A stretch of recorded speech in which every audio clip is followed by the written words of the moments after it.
Good morning students. आज हम भारत के ख्याति प्राप्त कवि माखनलाल चतुर्वेदी द्वारा लिखित कविता कैदी और कोकिला पढ़ेंगे।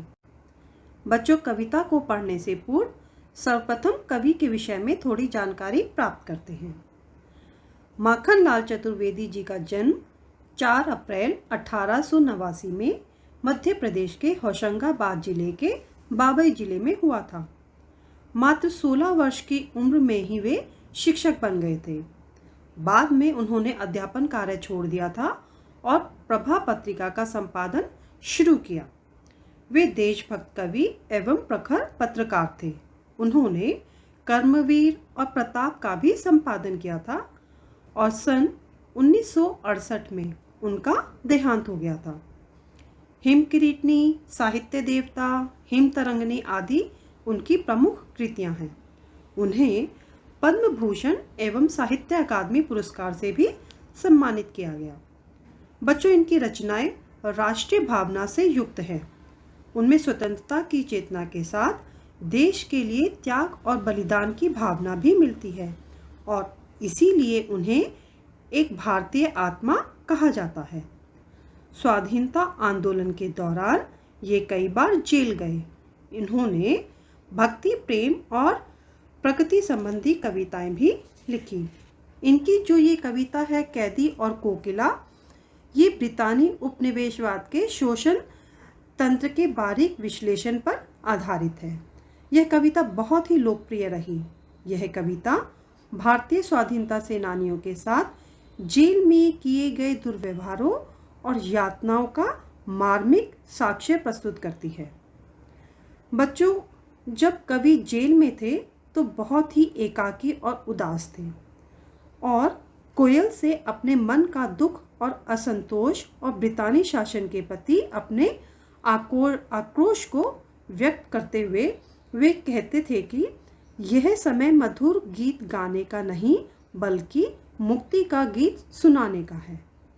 कवि को लगता है कि कोयल भी पूरे देश को एक कारागार अर्थात जेल के रूप में देखने लगी है और इसीलिए अर्धरात्रि में वह चीख उठती है।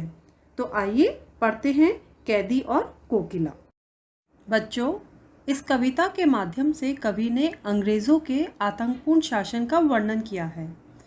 वे जेल में बंद हैं, एकाकी और उदास हैं और अर्धरात्रि के समय जब वे एक चीखती गाती कोयल को देखते हैं तो उसे संबोधित करते हुए वे लिखते हैं कि क्या गाती हो, क्यों रह रह जाती हो, कोकिल बोलो तो, क्या लाती हो, संदेशा किसका है, कोकिल बोलो तो। अब यहाँ कवि जब कोयल को देखते हैं तो उनके मन में बहुत तरह के भावपूर्ण प्रश्न उठने लगते हैं कि कोयल उनके लिए कोई प्रेरणात्मक संदेशा लेकर आई होगी क्या। और कवि से जब रहा नहीं जाता तो वे कोयल से ही प्रश्न पूछने लगते हैं कि कोकिल, तुम क्या गा रही हो, आखिर गाते गाते बीच में चुप क्यों हो जाती हो, मुझे भी बताओ, क्या तुम मेरे लिए कोई संदेशा लेकर आई हो, मुझे बताओ, किसका संदेशा है, कोकिल मुझे भी बताओ।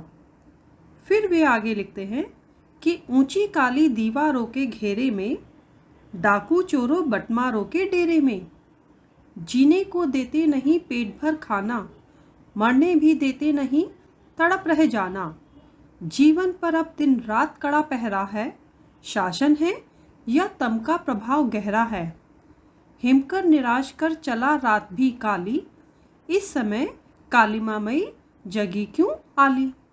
अब इन पंक्तियों में कवि पराधीन भारतीयों के प्रति ब्रिटिश शासन की क्रूरता को उजागर कर रहे हैं।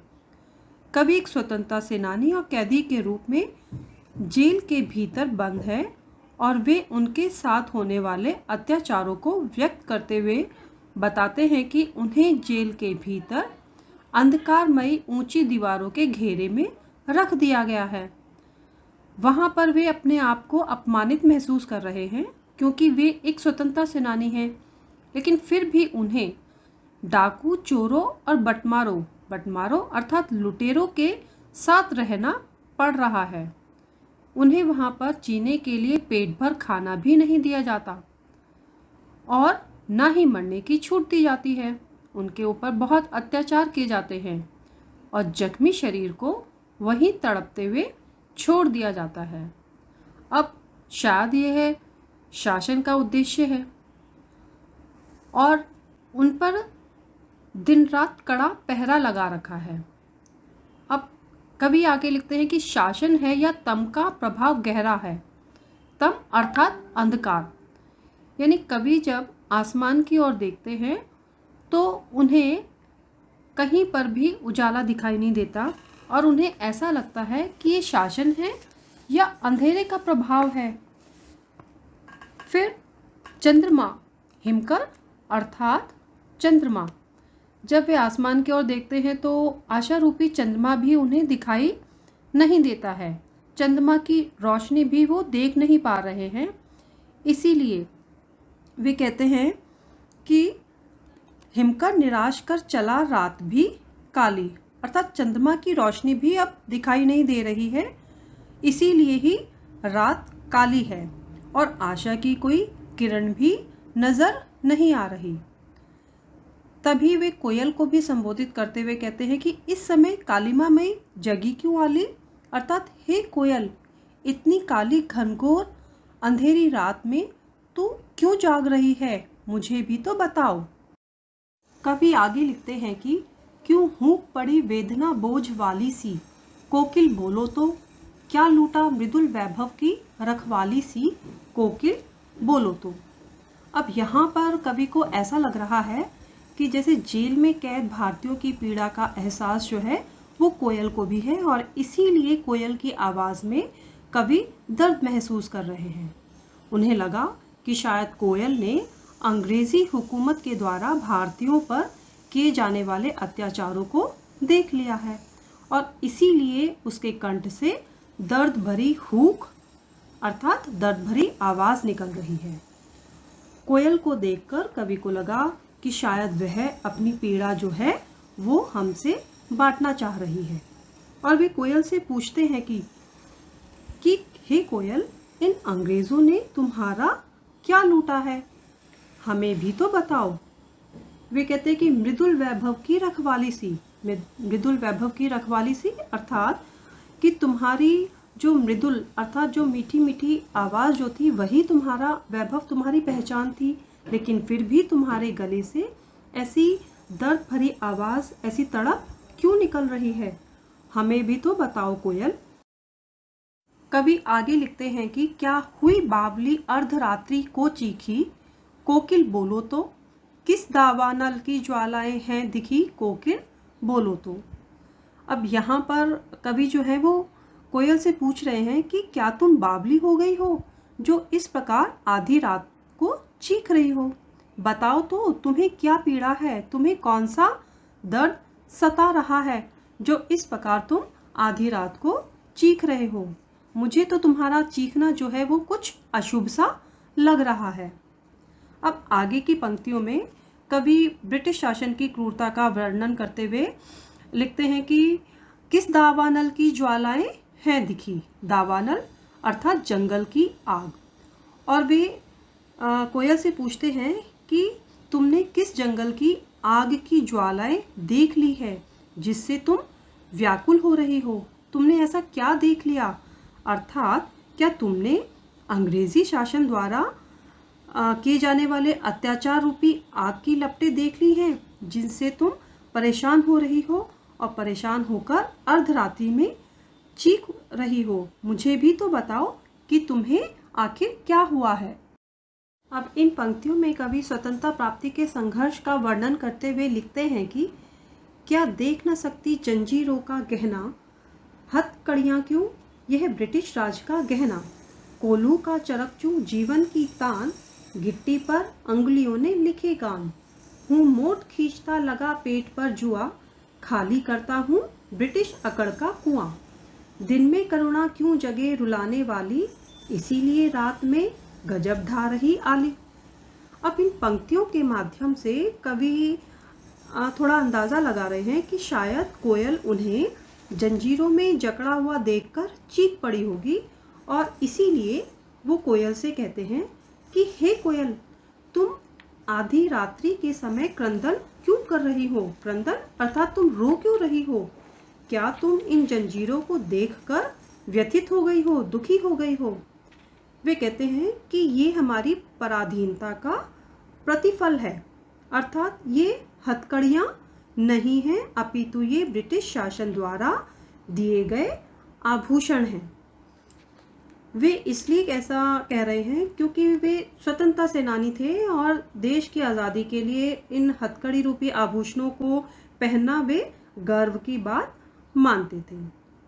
अब कभी आगे जेल में उनके साथ में बहुत बुरा व्यवहार किया जाता था, उनके साथ में अत्याचार किए जाते थे और इसीलिए उसका वर्णन करते हुए उन्होंने लिखा कि कोल्हू का चरकचू जीवन की तान गिट्टी पर अंगुलियों ने लिखे गान। अर्थात कि कोल्हू जो है वो एक प्रकार का यंत्र होता है जिसमें बीज आदि को डालकर जो है वो तेल निकाला जाता है और बैलों को उसे बांध देते हैं और जब ये चलता है तो चरकचू की आवाज़ निकलती है। तो जेल में भी कैदियों के साथ में बहुत ही क्रूरतापूर्ण व्यवहार किया जाता था और बैलों की जगह इन कैदियों को बांध दिया जाता था। तो कवि कहते हैं कि कोल्हू के चलने से जो ये चरकचू की जो ये आवाज़ आती है वह तो हमारे लिए स्वतंत्रता का संगीत बन गई है जो हमें आज़ादी की लड़ाई लड़ने हेतु प्रेरित करती है। फिर वे आगे बताते हैं कि गिट्टी पर अंगुलियों ने लिखे गान, अर्थात वहाँ पर उनसे गिट्टी पत्थर आदि तोड़वाए जाते थे। यानी कि भाव ये है कि पत्थरों को जब वे हाथों से तोड़ते थे तो उन्हें ऐसा लगता था कि मानो वे अपनी उंगलियों से स्वतंत्रता का कोई गीत लिख रहे हो और यह जो पत्थर तोड़ने की जो क्रिया है वो उन्हें प्रेरणा देती है कि उन्हें भी ब्रिटिश राज को पत्थर की भांति ही तोड़ना है। फिर वे आगे लिखते हैं कि हूँ मोट खींचता लगा पेट पर जुआ। मोट अर्थात चमड़े का एक थैला होता है जिससे कुएं से पानी निकाला जाता है और जुआ का अर्थ होता है बैल के कंधे पर रखी जाने वाली लकड़ी। यानी बैलों के कंधे पर जुआ रखकर रहट के माध्यम से पहले पानी निकाला जाता था। अब वैसे ही कैदियों से यानी कैदियों के पेट पर जुआ बांधा जाता था और उससे उनसे पानी निकलवाया जाता था। तो कवि कहते हैं कि खाली करता हूँ ब्रिटिश अकड़ का कुआं, अर्थात कवि कहते हैं कि हम ब्रिटिश सरकार के आगे, ब्रिटिश शासन के आगे हार नहीं मानेंगे। कहते हैं हम उनके आगे घुटने नहीं टेकेंगे। कहते जिस प्रकार कुएं से पानी निकलवाया जाता है उसी प्रकार ब्रिटिश शासन की अकड़ को हम दूर कर देंगे, अर्थात हम अंग्रेज़ों को यहाँ से निकाल देंगे और इसीलिए हम जो हैं ये यातनाएं सह रहे हैं। फिर वे आगे कोयल को संबोधित करते हुए कहते हैं कि दिन में करुणा क्यों जगे रुलाने वाली, दिन में करुणा क्यों जगे रुलाने वाली, इसीलिए रात में गजब ढा रही आली। आली का मतलब होता है सखी। तो कवि जो है वो कोयल को अपना सखी समझते हुए कहते हैं कि क्या तुम दिन में करुणा क्यों जगे, यानी क्या तुम दिन में इसीलिए नहीं चीखती कि हमारे मन में तुम्हारी वेदना भरी चीख सुनकर कहीं ऐसा ना हो कि हम दुखी हो जाएं और हमारे इस दुख को जो अंग्रेज़ी पहरेदार जो है वो देख ले, इसीलिए क्या तुम दिन में नहीं चीखती हो, इसीलिए तुम रात को अपने करुण स्वर में चीख चीख कर हमारे ऊपर गजब ढा रही हो। अर्थात ऐसा लगता है कि जैसे तुम हमारे रात को हमारा जो है दर्द बांटने के लिए यहाँ पर आई हो, हमें तसल्ली देने आई हो। अगला पद्यांश देखिए। इस शांत समय में अंधकार को भेद रो रही क्यों हूँ, कोकिल बोलो तो चुपचाप मधुर विद्रोह बीच इस भांति बो रही क्यों हूँ, कोकिल बोलो तो। अब इस पद्यांश में कवि कोयल से पूछते हैं कि आधी रात के शांत समय में अंधेरे को भेद कर अर्थात चीर कर तुम क्यों रो रही हो, कोकिल बोलो तो। वे कोयल से पूछते हैं कि तुम चुपचाप विद्रोह के मीठे बीज क्यों बो रही हो?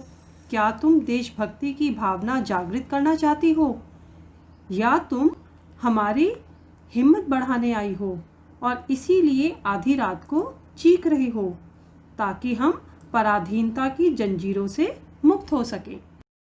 बच्चों, आगे की कविता हम अगली कक्षा में पढ़ेंगे।